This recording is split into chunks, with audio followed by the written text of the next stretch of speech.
હું પંડ્યા આરતી આપ જોઈ રહ્યા છો સ્પાર્ક ટુડે ન્યૂઝ। જાફરાબાદ ખાતે માછીમાર બોટ એસોસિએશન દ્વારા જાફરાબાદ મામલતદારને આવેદનપત્ર પાઠવવામાં આવ્યું।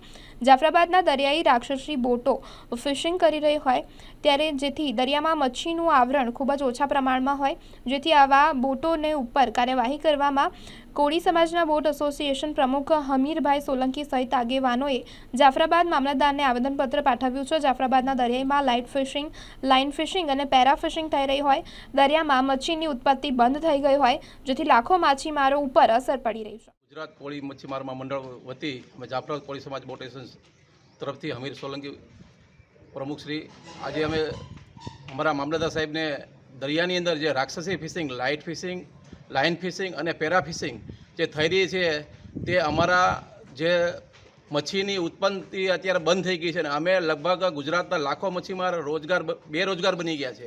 એટલે અમે ગવર્મેન્ટને આજે આવેદનપત્ર આપીએ છીએ કે આના વિશે કંઈક કડક પગલાં લે। જો નહીં કડક પગલાં લેવામાં આવે તો અમે ગમે ત્યારે ઉગ્ર આંદોલન જે અમારા ઉપરા બંદરોથી જે અમારા જે આદેશ અમારા પ્રમુખ સાહેબ કરશે તે પ્રમાણે અમારે આગળ હાલવું પડશે।